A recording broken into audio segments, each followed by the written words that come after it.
जय हिंद। भूख सूचकांक में भारत 107वें नंबर पर फिसला। पर मोदी सरकार की बड़ी नाकामयाबी। क्या दोस्तों ये बात सत्य है या असत्य है? इसमें क्या कमी है सरकार की, और सरकार ने क्यों नहीं प्रयास किए 107 नंबर पे, जिससे हमारा देश भुखमरी में आ गया है। इसके पहले जब कांग्रेस हुआ करती थी तो 155 केवल 55 नंबर पे थी, लेकिन आज देखिए 107 नंबर पर। ऐसी क्या कमियां हैं, आइए जानते हैं इस वीडियो में। सबसे पहले हम देखते हैं कि रैंक हमारे पड़ोसी देशों की कितनी रही है भूखमरी सूचकांक में। तो श्रीलंका जो छोटू सा देश है हमारे नीचे, जिसे एशिया का मोती कहते हैं, उसका नंबर 64 नंबर है। वही बहुत परेशानी में गुजर रहा है। नेपाल देखिए, इसका 81 इस समय है। नेपाल का बांग्लादेश का 84 है, जबकि पाकिस्तान का 99 है, और भारत का देखिए 107 नंबर। क्यों भाई ऐसा है?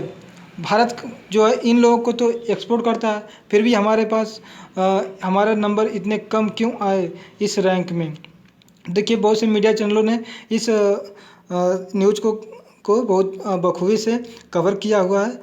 और इस तरह से आइए देखते हैं कि ये लिखते हैं सुधीर चौधरी कि भारत में जितने लोग हैं, भारत के जो है विश्व के 1/4 लोग भूखमरी के शिकार हैं जो भारत में रहते हैं। मतलब कि पूरी दुनिया का 1/4 भारत में रहते हैं, इसलिए जो है हंगर, मतलब इतनी ज़्यादा हालत ख़राब है हमारे भारत की।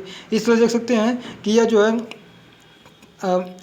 3 इडियट मूवी का है। यहाँ बताया जा रहा है कि इतना ज़्यादा, यानी 25 करोड़ों, इतना ज़्यादा अनाज हमारे देश में प्रोड्यूस होता है, लेकिन 25,000 टन तो नेबर कंट्री यानी पड़ोसियों में भेजा जाता है।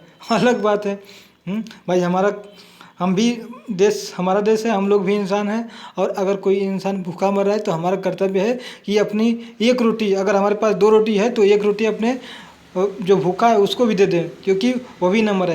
क्योंकि हमारे देश में या हमारे जो है लोग हैं वो एक कहावत बोलते हैं कि साईं इतना दीजिए जामे कुटुंब समाए, मैं भूखा ना रहूं, कोई भूखा न रह जाए। तो इसलिए हम भी क्या करते हैं, अपने जो है अनाज जो है दूसरों को भी देते हैं। ऐसी बात, और ऐसा भी नहीं है कि हम अपना पेट काट देते हैं, हमारे पास इतना बहुत अनाज है जो दे देते हैं ना।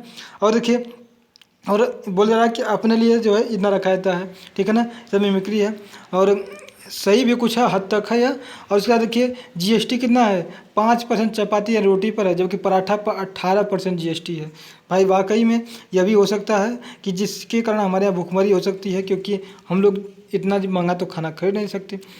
देखिए, ये भी बता रहे हैं कि मुसलमान रोज़ा रख करके भूखे रहते हैं, जिसके कारण जो सर्वे वाले हैं यही ले लेते हैं कि देखिए इनके यहाँ इतने लोग भूखे हैं और खाना नहीं खा रहे हैं, जो कि रोजे में खाना नहीं खाते हैं।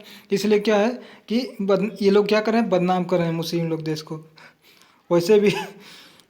अच्छा, और देखिए ये लोग मिमिक्री बनाया गया है कि नीचे से देखिए हम नीचे से टॉप कर रहे हैं, ऊपर से नहीं, नीचे से देखिए हम नीचे से टॉप किए हुए हैं। अच्छी बात है। और हम ये बोल रहे हैं रवि रतन जी कि भारत हंगर इंडेक्स कम नहीं हुआ, बस गरीब लोगों की अनाज खरीदने की शक्ति कम हो गई है। अच्छा, सही बात, ठीक है भाई। यहाँ बताया जा रहा है कि हरियाणा के सरकारी गोदामों में 42,000 मीट्रिक टन गेहूँ सड़ गया। बिल्कुल सड़ गया होगा। अगर सड़ गया तो हमारे वो जो गरीबों को पहुँचना था कितना, 80 लाख, वो नहीं पहुँच सका, जिस कारण हमारे देश में यह आज देखने को मिल रहा है। भाई कम से कम जो अनाज है उसको सुरक्षित रखा जाए, और सुरक्षित नहीं है तो उसको तुरंत जो है हमारे देश में जो गरीब हैं उनके तुरंत बांट दिया जाए। इसके साथ साथ और भी बता रहे हैं लोग कि मुकेश अंबानी विश्व के 8वें नंबर के अमीर बन गए हैं। मतलब कि अंबानी जो है अमीर नहीं हो रहे हैं, बल्कि देश गरीब हो रहा है। हो सकता है, ये भी हो सकता है। लेकिन आइए देखते हैं क्या सरकार की जो है पॉजिटिव बातें हैं, मतलब निगेटिव बातें पढ़ लिए तो निगेटिव भी सही हो सकता ही है। ऐसी बात नहीं, हमारे देश में बहुत सी लोगों को भोजन नहीं मिलता है। ऐसा बात नहीं है कि सबको मिल जाता है, बहुत से गरीब हैं जिनको भोजन की कमी है वाकई में। और हमारे देश में जो गरीब हैं उनको भोजन समय से नहीं मिलता है, कुपोषण के शिकार हैं। आज देख लीजिए हमारे देश में, हमारे देश की आधी जनता पूरी, यानी पूरा 1/2 पूरे भारत के लोग कुपोषण के शिकार है। कुपोषण क्यों होता है? भोजन की कमी से। उनको पोषित भोजन नहीं मिलेगा तो कुपोषित हो ही जाएंगे। और देखिए इसकी पॉजिटिव बातें देख लेते हैं कि भारत ने लगभग 4 से 15 मिलियन लोगों को विश्व के 4 से 15 मिलियन लोगों को गरीबी से बाहर निकाला है। यह हम नहीं कर रहे हैं, यह यूएन करा है, ये यूनाइटेड नेशन करा है, जो विश्व की संस्था है। तो इतना हम लोगों ने विदेशों के लिए यानी अन्य देशों के लिए काम किया है, लेकिन हमारे लिए ये लोग इतनी गंदी सोच रखते हैं जो कि बहुत बहुत नागवार है। यह हमें जो है ऐसा इन लोग पर विश्वास नहीं करना चाहिए।